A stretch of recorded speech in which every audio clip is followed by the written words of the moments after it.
suis vraiment désolé, excuse-moi, je suis vraiment désolé. Aujourd'hui, je vais t'apprendre à réagir contre une patate de forain. C'est une frappe extrêmement courante en combat de rue. Reste bien accroché à la vidéo.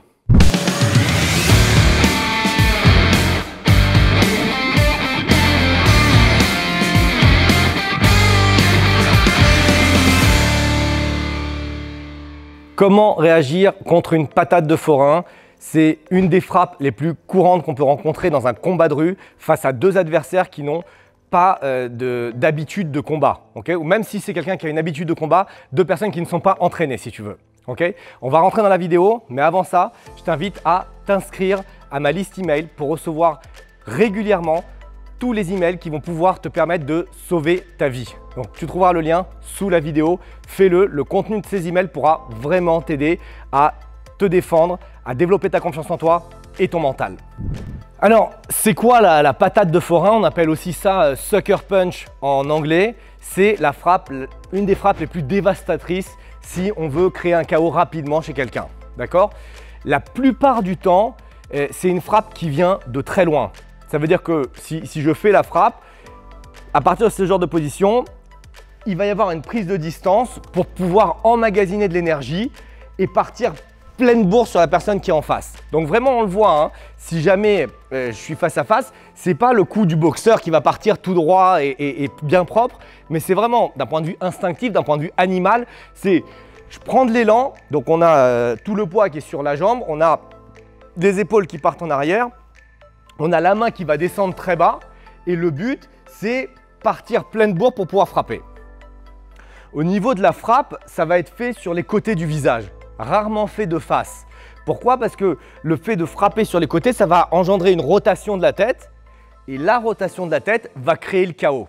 D'accord? C'est-à-dire que l'adversaire ne va pas pouvoir analyser le nombre d'images qu'il va voir quand la tête va tourner très vite et le cerveau, il préfère se mettre KO. Donc, très souvent, ça peut se passer de face.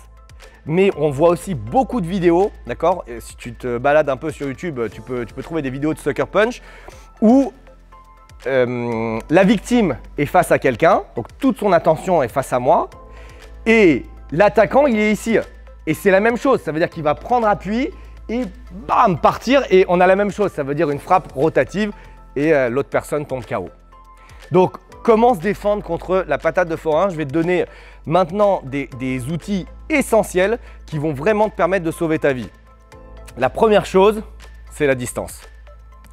Si jamais je demande à Tony de me frapper ici, il ne va pas être à l'aise, d'accord? Il va devoir rapprocher encore plus. Ici, il va être beaucoup plus à l'aise. Donc, ma distance. La deuxième chose, c'est il faut que mes mains soient prêtes. J'ai fait des vidéos sur les différentes positions de garde, je t'invite à regarder ces vidéos, mais il faut que mes mains soient prêtes. Si jamais je suis ici, ou si jamais je suis ici, quand le coup part, il part tellement vite que je n'ai pas le temps de défendre. C'est-à-dire que le moment où moi je suis ici et lui il frappe pour pouvoir monter mes mains, c'est trop tard. Entre ce qui se passe, l'altercation, l'adrénaline, les différents facteurs physiologiques qui sont dans mon corps, au moment où lui il frappe, moi j'ai pas le temps de lever la main. Donc il faut absolument automatiser que lorsque je parle avec quelqu'un, lorsque j'estime que je suis en code orange ou en code rouge, il faut que mes mains soient ici pour que je puisse réagir le plus tôt possible. D'accord? L'étape d'après, c'est que quand il envoie sa frappe, mes mains doivent partir en blocage idéalement. D'accord? En blocage, ça veut dire empêcher la personne d'avancer vers mon visage. Et là, il y a deux écoles, il y a beaucoup d'écoles de Krav Maga ou de self-défense qui disent « Ouais, mais le blocage, ça ne sert pas à grand-chose, tu vas quand même prendre le coup, il vaut mieux faire ce qu'on appelle un cover, une couverture. » C'est-à-dire que quand il vient frapper, faire ce genre de choses. Alors, moi, je suis entièrement d'accord sur le sujet, il n'y a pas de sujet, c'est tout à fait valable comme technique. La seule problématique, c'est que si je ne vois pas ce qu'il a dans la main, ça veut dire que peut-être qu'il a un couteau dans la main, peut-être qu'il a une pierre dans la main, peut-être qu'il n'a rien dans la main, j'en sais rien, je ne sais pas, ok? Si jamais je fais un cover, je risque de prendre le coup de couteau en pleine tête. D'accord? Le couteau, il peut avoir cette taille. Si quand il vient frapper, je fais ça, j'ai pas pris le coup de poing, mais par contre, j'ai tout ça enfoncé dans la tête, c'est pas terrible. Si je sais qu'il n'y a rien dans sa tête, dans sa main, ok? Dans sa tête, j'en sais rien. Mais en tout cas, si je sais qu'il n'y a rien dans ses mains, quand il vient frapper, j'ai pas de problème pour faire ça et après frapper, et après rentrer. C'est une très bonne technique, c'est des techniques instinctives, c'est des techniques où je me protège et que je rentre il n'y a aucun souci. Par contre, si j'ai un doute, il vaut mieux utiliser des défenses 360 degrés, des défenses externes. Ça veut dire que s'il m'attaque avec sa main gauche, eh ben, je vais plutôt aller avec ma main droite. Et s'il m'attaque avec sa main droite, je vais plutôt aller avec sa main gauche. D'ailleurs, en passant, 80-90% des attaquants sont droitiers. Du coup, il y a de fortes chances pour que si une attaque soit faite, ce soit avec sa main droite parce que lui aussi, il veut maximiser sa force. Une fois que j'ai bloqué, qu'est-ce que je fais? Il faut que j'organise des contre-attaques. D'accord? Si jamais il me frappe et que je fais 1, et puis encore il me frappe et je fais 1, après il va faire quelque chose de plus vicieux, peut-être qu'il va frapper avec les pieds, peut-être qu'il va frapper autre part, mais il va rentrer. Donc moi j'ai l'obligation de commencer à me défendre, parce que là on peut dire qu'on est dans le besoin de se défendre, la nécessité.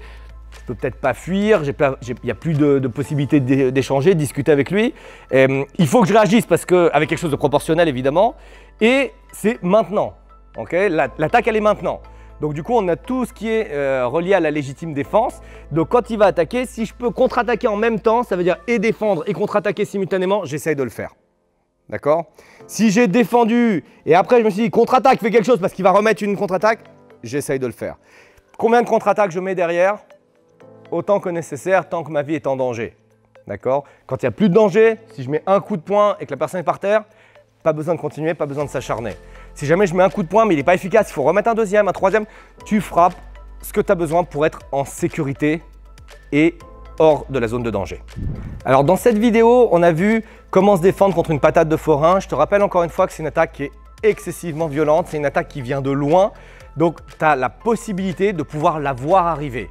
Mais pour la voir arriver, il faut savoir ce que tu cherches, quels critères, quels indices tu cherches. Si tu vois la personne qui commence à reculer, si tu vois la personne, parfois on dit même, elle va se toucher le visage ou se toucher le front, voire elle va regarder à droite ou à gauche avant de faire son attaque. Tout ça, c'est des indices qui vont te dire, il va se passer quelque chose. Et si tu te dis, il va se passer quelque chose, écoute ta voix intérieure, prends ta distance, lève tes mains et sois prêt à défendre. D'accord? Si tu as vu que dans ses mains, il n'y avait rien, bah, tu peux défendre avec des covers. Si tu as un doute, il vaut mieux défendre 360 degrés. Et après, tu commences à organiser les frappes défensives. Et là, tu fais autant de frappes que ce que tu veux. Si tu as des questions sur cette vidéo, n'hésite pas à les poser dans la zone de commentaires située sous la vidéo. Pour ma part, je te retrouve très bientôt. Et bien sûr, n'hésite pas à t'abonner à la chaîne en cliquant sur le bouton s'abonner. À très vite.